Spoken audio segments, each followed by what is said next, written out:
আসসালামু আলাইকুম। আর কিছুদিন পরেই কোরবানি। এই কোরবানির জন্য পশু কিনতে হয়।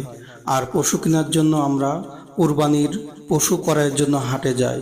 তো পশু ক্রয়ের জন্য যে সমস্ত বিষয়ে সতর্ক থাকা প্রয়োজন সে সকল বিষয় নিয়ে কিছু কথা বলবো। কুরবানি অত্যন্ত গুরুত্বপূর্ণ একটি ইবাদত। ত্যাগের মহিমায় উদ্ভাসিত হয়ে আল্লাহর সন্তুষ্টির জন্য কুরবানি করতে হয়। ঈদুল আজহার দিন থেকে 10 জিলহজ থেকে 12 জিলহজ সূর্যাস্ত পর্যন্ত কুরবানির দিনগুলোতে নির্দিষ্ট ধরনের গৃহপালিত পশু জবেহ করাই হচ্ছে কুরবানি। ঈদুল আজহার আমেজ আসে কুরবানির পশুর হাট ঘিরে। পরিবারের সদস্যরা মিলে হাটে যাওয়া, দরদাম করে পশু কিনে বাড়ি ফেরা, পথে মানুষের জিজ্ঞাসা করা, এসব আলাদা মাত্রা যোগ করে ঈদের আমেজে। নিজের পছন্দে নিজেই কিনে আনে বলে কুরবানির হাট কিংবা বাজার অন্য অনেক বাজার থেকে আলাদা। কাজেই এ বাজারে পুরাতন বিক্রেতার সাথে নতুন ক্রেতার দেখা হয়, পুরাতন দালালের সাথে নতুন ক্রেতার ভনিতার সখ্য হয়। গরু পৌঁছে দেওয়ার সহকারীর কাছে 100 টাকা থেকে 1000 টাকার দফা রফায় লক্ষ টাকার গরু পশু তুলে দিতে হয়। তাই কানকে খরগোশের মতো খাড়া করে চোখে মাছির মতো সচাল রেখে বাজারে হাটে ঢুকতে হয়। অস্থায়ী মানুষের অস্থায়ী হাট ক্ষণস্থায়ী বলে পদে পদে বিপদ সাথে সাথে ঘুরে। এজন্যই এ বাজারে অধিক সতর্কতার সাথে পশু কিনতে হয়। চোখে টর্চ লাইট, কানকে অ্যান্টেনা, মনকে রাডার বানিয়ে চলতে হয়। যদিও কুরবানি ভালো সুস্থ পশু ছাড়া হয় না, তাই নতুন ক্রেতা পুরাতন ক্রেতার কাছে যায়। ফাঁদ পাতা জালে আটকা পড়ে বেশি। সারা বাংলাদেশে আবার ব্যবসায়ী ক্যাটাগরিতে দুই ধরনের কাস্টমার বেশি গুরুত্ব পেয়ে থাকে। এর একজন বিদেশি, বিদেশ থেকে ডলার পাউন্ড নিয়ে আগত, আবার অন্যজন ভাই বোন আত্মীয় পরিজনের টাকায় পশু কিনতে আগত কাস্টমার। বিক্রেতারা এ দুই ধরনের কাস্টমারকে গুরুত্ব বেশি দিয়ে আবার দুই ধরনের দাম হাঁকায়। বিদেশিকে পশুর দাম থেকে 3 থেকে 5 গুণ বাড়িয়ে বলে অনড় থাকা, আবার বিদেশি টাকায় দেশি কাস্টমারকে 3 থেকে 4 গুণ দাম বাড়িয়ে বলা হয়। দেখা গেছে যিনি ডলার বা পাউন্ড নিয়ে এসেছেন তিনি পাউন্ড বা ডলারকে চোখ বুজে টাকায় রূপান্তর করে বেশ সস্তায় কিনতে পারছেন মনে করে বেশি দামে কেনেন। আবার পরের ধনে পোদ্দারি করা কাস্টমার বেশি দরদাম না করেই পশু কিনে নেন। তারা পশুর দাম যাচ্ছে তাই হাঁকাতে শুরু করে। আটকে দেয় তাদের যারা ঘুষের টাকা, গরিব মারার টাকায় কিনতে আসেন না।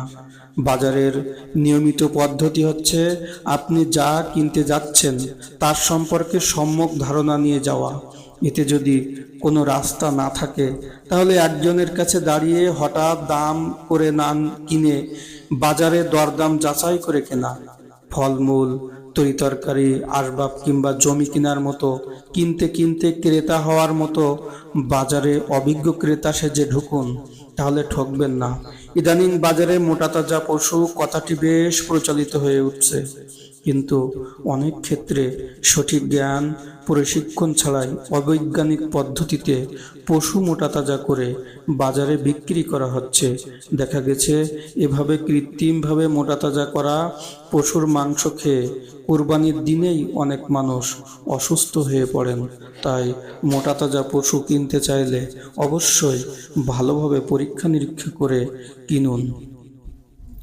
পশুর হাট, পশুর বাজারের হালচাল ভালো থাকে না।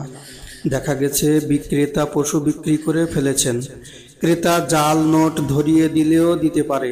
তাই বিক্রেতার কাছে পশু হস্তান্তরের পূর্বে হাটে কিংবা পশুর বাজারে অবস্থিত ব্যাংকের অস্থায়ী বুথে জাল নোট শনাক্ত করে টাকাগুলো গুনে বুঝে তারপর পশু হস্তান্তর করুন। মনে রাখবেন, যারা জাল নোট বহন করে তারা মারাত্মক অপরাধী।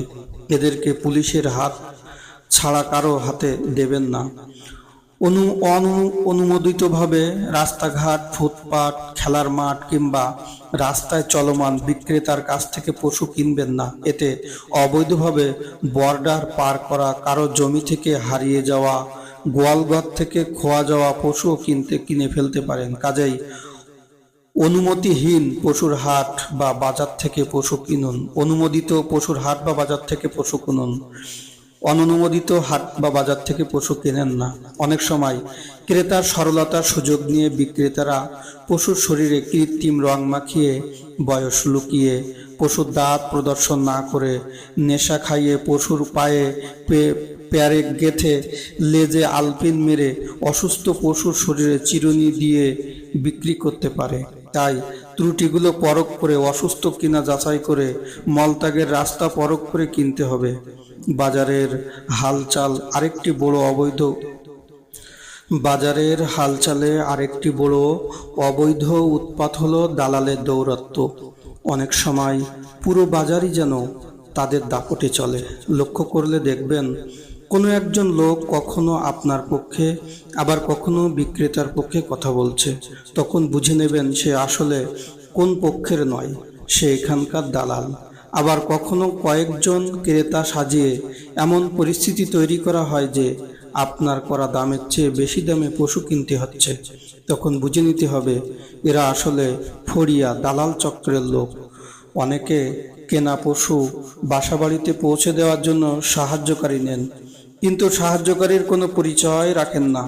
এক্ষেত্রে সতর্ক থাকবেন, হয়তো ফাঁক করে আপনার পশু খোয়া যেতে পারে। তাই সাহায্যকারী নেওয়ার পূর্বে সাহায্যকারীর আসল পরিচয় জানতে তার রেজিস্ট্রেশনকৃত মোবাইল নম্বর, জাতীয় পরিচয়পত্র বা জন্ম সনদের কপি রাখুন। একান্ত অপারগ হলে হাতে থাকা ক্যামেরাযুক্ত মোবাইলে ছবি তুলে রাখুন। সম্ভব হলে হাঁটুন তার সাথে সাথে। পশু ক্রয় করতে গেলে সাথে টাকা থাকে, তা অন্ধ চোর বা কানা ছিনতাইকারীও জানে। কাজেই সতর্ক থাকুন। পাশাপাশি না হেঁটে পাশের জনকে নিয়ে ভিড়ে ভিড়ে আগে পিছে করে হাঁটুন। কাউকে সন্দেহ নিশ্চিত হলে পুলিশ কিংবা ভালো প্রতীককে জানিয়ে রাখুন। পাশের জন যাকে আপনি সাথে এনেছেন তাকে আপনার পিছনে গিয়ে আপনাকে চোখে চোখে রাখতে বলুন। সাবধানে টাকা রাখুন। সাধুবেশী চোর, ভদ্রবেশী ছিনতাইকারী, মিষ্টভাষী কপট মানুষ এখন পায়ে পায়ে হাঁটে। পশু কিনে বা ক্রয় করে রসিদ নিন। মনে রাখবেন, রসিদ হচ্ছে নিরাপত্তা পাস। মনে রাখবেন যে রসিদটি নিচ্ছেন তার মধ্যে ক্রেতার, বিক্রেতার নাম, ঠিকানা, মোবাইল নম্বর, প্রযোজ্য ক্ষেত্রে জাতীয় পরিচয়পত্র বা জন্ম সনদ নম্বর থাকে। আরও থাকে ক্রয়কৃত পশুর বিবরণ, হাট বা বাজারের নাম। কাজেই চোরাই পশু কেনার হাত থেকে বেঁচে যাওয়ার এটিও এক মোক্ষম সুযোগ। একে হাতছাড়া করতে নেই। কেনার পর পশুর গলায় বাঁধা দড়ি পরীক্ষা করবেন, দড়িটি শক্ত কিনা, মাথা থেকে দড়ি বের হয়ে যাচ্ছে কিনা।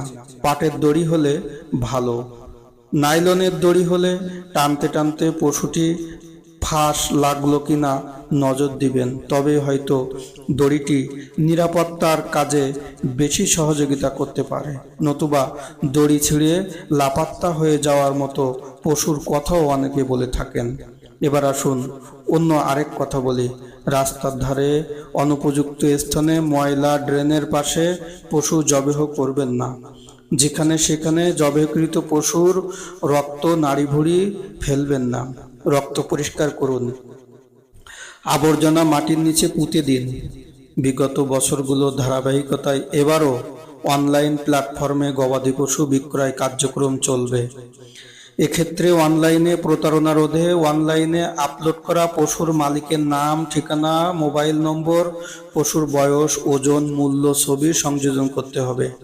মনে রাখবেন, কুরবানির পশু মূলত নিজের পক্ষ থেকে কুরবানি করার জন্য হলেও এর মাংসের প্রতি গরিব, দুঃখী, আত্মীয় স্বজনেরও প্রত্যাশা থাকে। তাই তাদেরকে এ থেকে বঞ্চিত করা কখনোই উচিত নয়।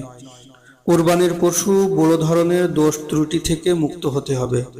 রাসূলুল্লাহ সাল্লাল্লাহু আলাইহি ওয়াসাল্লাম বলেছেন, 4 ধরনের পশু যা দিয়ে কুরবানি জায়েজ হবে না। অন্ধ, যেটা অন্ধত্ব স্পষ্ট; রোগাক্রান্ত, যার রোগ স্পষ্ট; পঙ্গু, যার পঙ্গুত্ব স্পষ্ট; এবং আহত, যার কোনো অঙ্গ ভেঙে গেছে। হাটে গেলে মাস্ক ব্যবহারের চেষ্টা করুন। হাটে সাধারণত অনেক মানুষের সমাগম হয়, ফলে সেখানে রোগ জীবাণু ছড়ানোর আশঙ্কা বেশি থাকে। তাই নিজের স্বাস্থ্য সুরক্ষার কথা বিবেচনা করে হাটে যাওয়ার সময় মাস্ক পরার অভ্যাস গড়ে তোলা প্রয়োজন। হাত ধোয়ার ব্যবস্থা থাকলে কিছুক্ষণ পর পর হাত ধুয়ে নিন, অন্যথা স্যানিটাইজার ব্যবহার করুন। হাট থেকে বের হওয়ার সময় হাত জীবাণুমুক্ত করুন। বাসায় ঢুকে অন্যদের সঙ্গে মেলামেশার আগে সাবান মেখে গোসল করে ফেলুন। এবার প্রচণ্ড গরমের মাঝে হাটে যেতে হবে। দীর্ঘ সময় গরমের মাঝে অবস্থান করলে পানি শূন্যতা হতে পারে, সেজন্য হাটে গেলে বোতলে করে প্রয়োজনীয় নিরাপদ পানি সঙ্গে রাখুন। বিক্রেতা হিসেবে যারা দীর্ঘ সময় হাটে অবস্থান করছেন তাদের অবশ্যই এদিকে খেয়াল রাখতে হবে। গোবর, চোনা, কাদা একাকার হয়ে প্রায় হাট নোংরা হয়ে থাকে। হাটে খালি পায়ে হাঁটা অনুচিত। যাদের পায়ের ক্ষত রয়েছে কিংবা যারা ডায়াবেটিস রোগী তাদের হাটে না যাওয়াই উত্তম। হাটে গিয়ে পা থ্যাতলে, কেটে কাদা, গোবর ইত্যাদি লেগে গেলে অবশ্যই সাবান দিয়ে পা ধুয়ে অ্যান্টিসেপটিক মলম লাগাতে হবে। অবস্থা অনুযায়ী টিটেনাসের ভ্যাকসিন দিতে হবে। পরিশেষে বলতে চাই, কুরবানির পশুর হাটে বিশেষ সতর্কতা অবলম্বন কোনো বিকল্প নেই, এটাই শেষ কথা। সবার জীবনে আনন্দময় ঈদ আসুক এই প্রত্যাশায় আজ এ পর্যন্তই।